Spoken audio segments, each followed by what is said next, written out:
Have you ever felt like something is watching you while you're alone? Something that isn't human? That night on the A15, the impossible haunted me. And it's not a story you'll soon forget. Leave a like and comment if you have a story you'd like to share. That night, everything seemed to invite error. The journey home should have been uneventful. I left Lincoln after a family dinner that went on longer than it should have. When the clock on the dashboard flashed 11:47 p.m., I realized that the A15 was my only option to save time. I didn't want to face the endless traffic lights on the main road. The A15 was a shorter route, but also lonelier.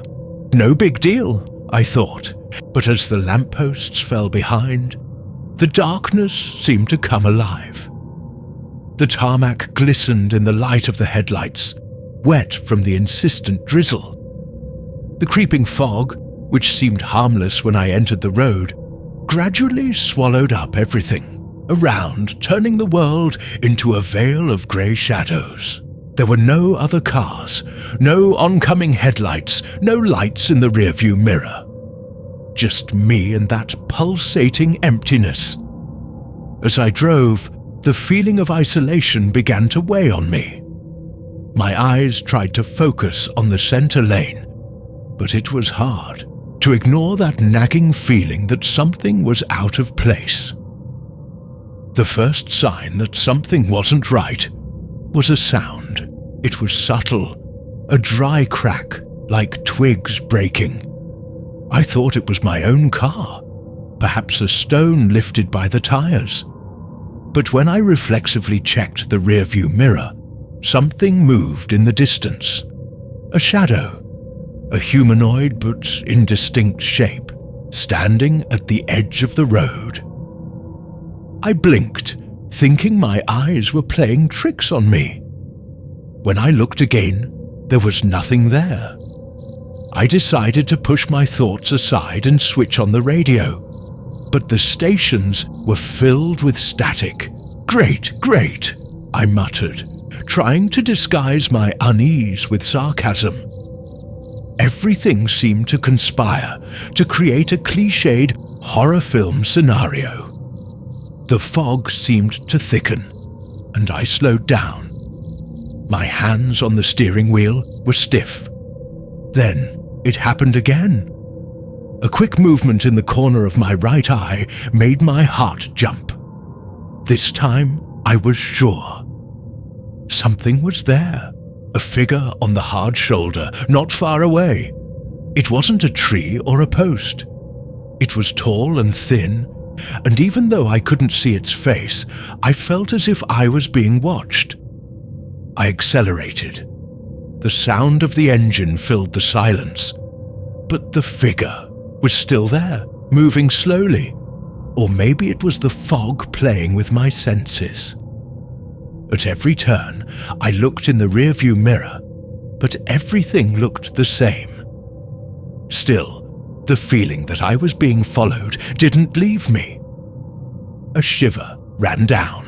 My spine and adrenaline began to take over. My hands were sweating, and the air inside the car seemed heavier.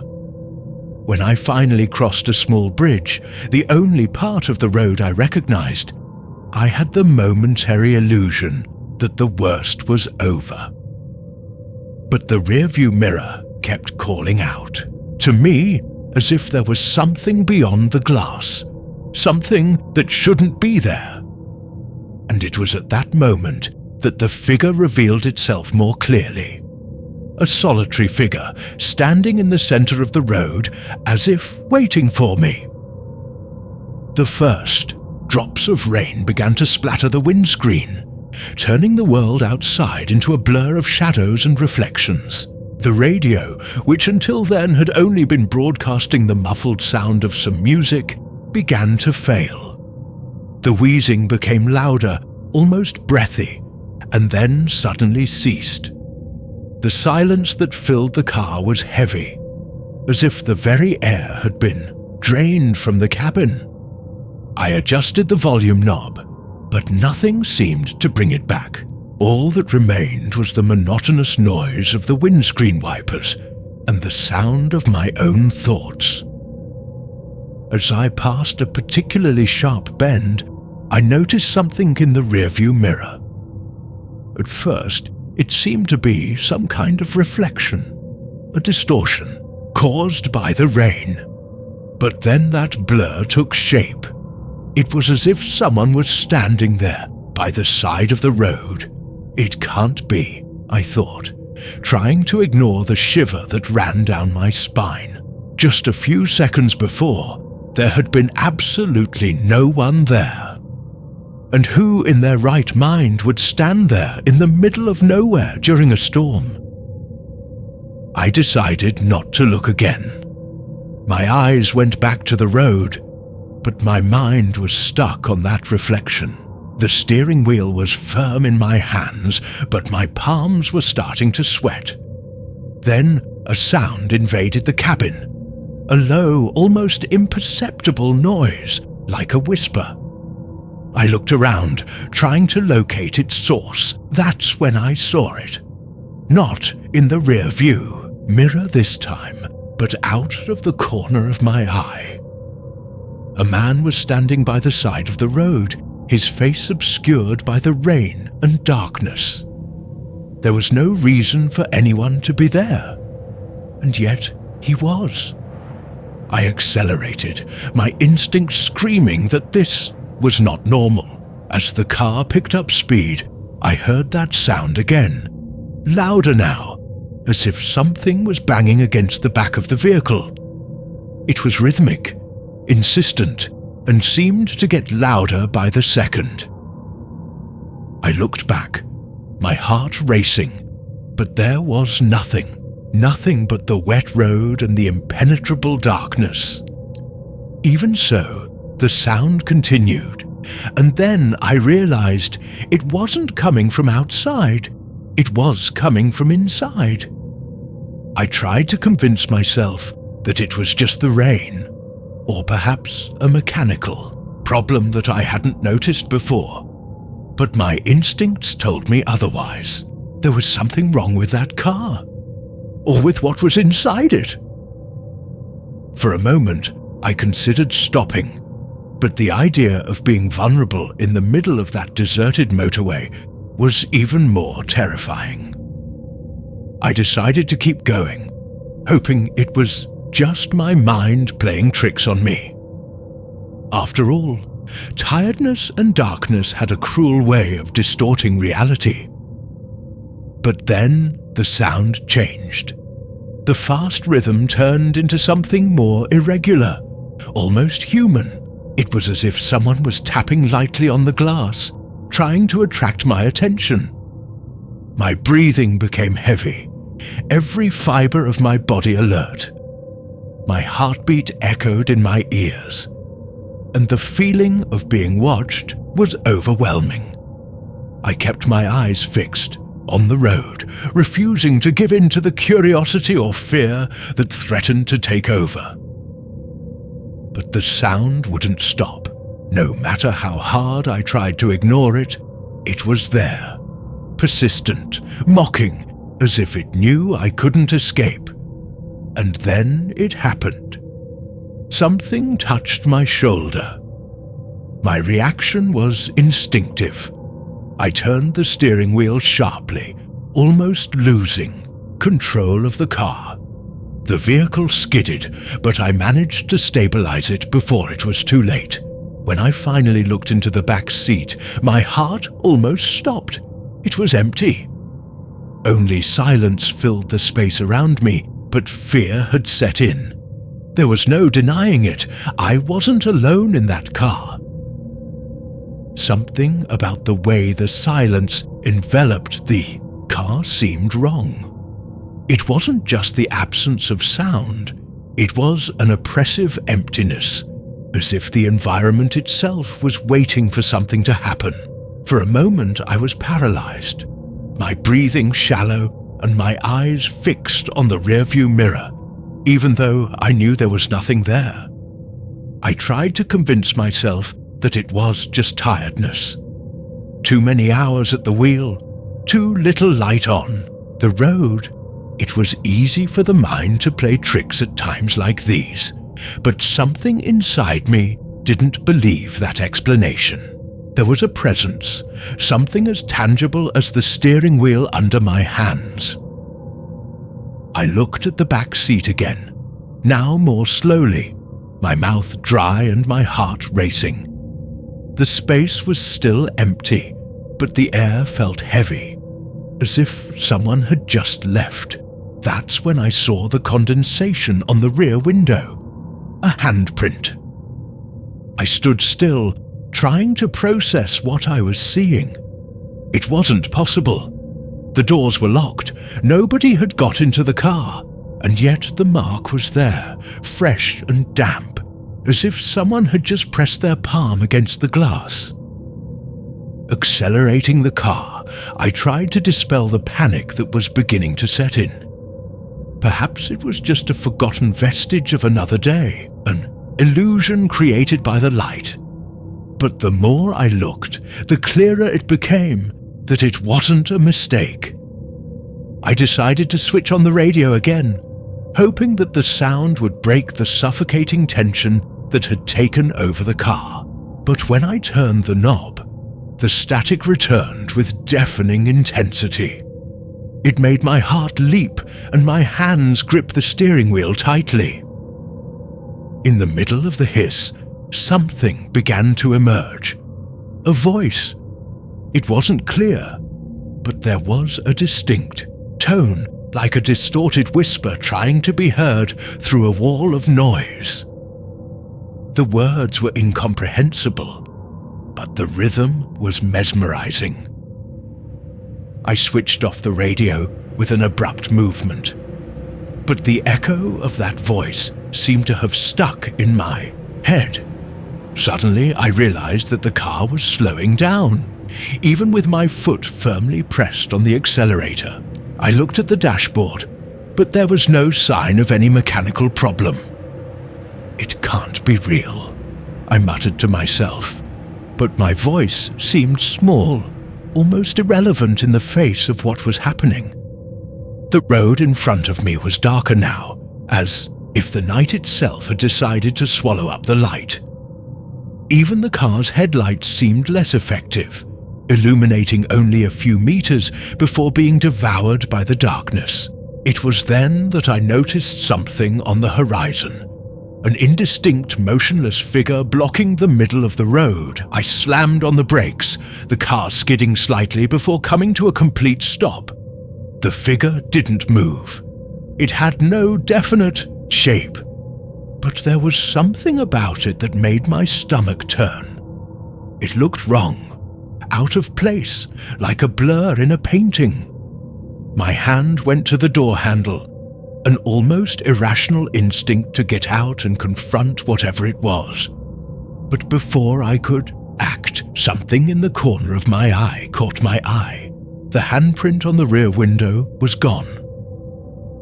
Suddenly, the car was filled with a deafening sound, like dozens of nails scratching metal at the same time. The noise came from all sides, as if something was trying to get in. I covered my ears, panic taking over, but the sound seemed to be coming from inside my own head. When it finally stopped, the silence that followed was even more terrifying. I took a deep breath, trying to gather the courage to look around me. But before I could decide, the figure in the road took a step towards me. It was enough to snap me out of my trance. With one swift movement, I shifted into gear and accelerated away from the figure and back onto the road. I didn't look back. I didn't want to know if it was still there. My only thought was to get out of there, but the feeling of being watched wouldn't leave me. Even though the road in front of me was empty, something told me that the real threat wasn't outside. The engine roared as I sped down the deserted road. the speedometer ticking off numbers I rarely dared to reach. No matter how hard I pressed on the accelerator, it seemed that this feeling of pursuit was faster than the car itself. My hands trembled on the steering wheel, the tension dripping down my forehead in the form of sweat. Everything around was shrouded in a thick darkness that even the headlights couldn't completely dispel. Every bend in the road seemed narrower, more hostile, as if the landscape around me was alive and conspiring against me. Even so, I didn't dare stop. It was then that I spotted flashing lights in the distance, a momentary relief. It could be a rest area, or even another driver, something that could break this feeling of crushing isolation. But as I got closer, I realized that the lights were from an old petrol station. Reluctantly, I slowed down. The place looked abandoned.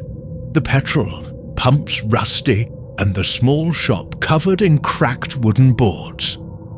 However, the lights were flashing insistently, like a beacon in a storm. Something told me I should keep going, but the car's tank was dangerously low, and logic won out over instinct. I parked near the entrance, switched off the engine, and the silence took over again. The feeling of being watched was still there, insistent and disturbing. I looked around before getting out of the car, but the area seemed deserted. Even so, my footsteps echoed loudly on the concrete floor, as if the emptiness around me was amplifying every movement. Inside the shop, a bell above the door sounded shrilly, announcing my arrival. There was no one behind the counter, but the shelves were partially stocked, a strange detail for such an obviously neglected place. I searched the place, calling out for someone, but my voice seemed to get lost in the atmosphere, muffled by an energy I couldn't explain. Suddenly, something caught my eye. An old radio on the counter, large and worn, emitting a low static. Approached hesitantly, and realized that the hissing was beginning to change, turning back into that familiar whisper. "You shouldn't be here," the voice said clearly this time. It was a firm, emotionless tone that seemed to resonate directly in my mind. I instinctively stepped back, almost knocking over a shelf. I wanted to run, but the radio continued to emit strange sounds, a mixture of disconnected words and metallic noises. Something compelled me to listen, as if the words were trying to warn me of something important. "She's coming," the voice repeated louder now. The doorbell sounded again. My heart raced, and I turned quickly to face the intruder. But there was no one there, just the door moving slowly, as if an invisible breeze had pushed it open. My first reaction was to run to the car. I didn't look back. I didn't hesitate. I just got in and started the engine, which, luckily for me, responded immediately. I skidded out of the car park, leaving the strange post behind. But the feeling of relief was short-lived. The rearview mirror showed me something that made my blood run cold.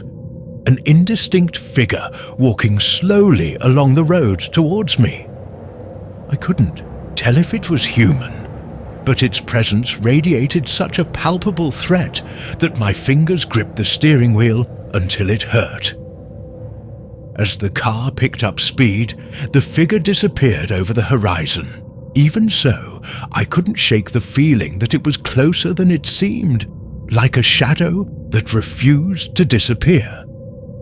The static returned, this time directly from the car's speakers. My radio was off, but the sound was there, steady and growing. "You can't escape," the voice said again, clearer than ever. I swallowed, my eyes fixed on the road ahead. Whatever was happening, it was far from over. Not even the absolute silence of the early morning could calm the chaos inside me. The car's engine vibrated like an anxious heart, beating irregularly as I tried to organize my thoughts. Every kilometer I traveled seemed to stretch the road, turning it into a dead-end labyrinth. The feeling that I was being followed didn't diminish, even though I couldn't see anything else in the rearview mirror. The idea of going home was no longer an option. There was no ignoring the fact that something or someone was playing with the limits of my sanity. The voice echoing from the radio seemed to have settled into my mind, repeating those enigmatic words, "You can't escape." When the car started to choke, I knew that the fuel had finally run out. The fuel gauge needle had been pointing to red for some time, but I pretended not to see it, as if ignoring the problem would keep it at bay. I pulled over to the side of the road, switched off the engine and collapsed against the steering wheel. The world around me seemed like a black hole, no light on the horizon, no human vibration in the atmosphere. There was just me, my car, and that invisible presence that refused to go away. I took a deep breath, trying to think of a solution, but each idea seemed more absurd than the last. Then I heard the first sound. It wasn't the radio this time, but something outside the car, something crawling across the gravel of the road. At first, it sounded like a small animal, perhaps a dog or a raccoon, but the footsteps were too heavy, too slow to belong to something so small. I should have stayed in the car, but curiosity, or perhaps stupidity, won out. I opened the door slowly, trying not to make a sound, and got out. The mobile phone's torch illuminated the ground, revealing marks in the dust, footprints. I followed the trail for a few meters until something stopped me. The voice was back. Only now it wasn't coming from the radio, but from the air itself.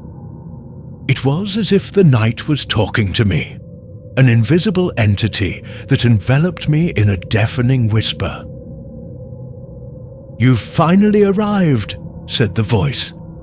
And this time it sounded satisfied, almost welcoming.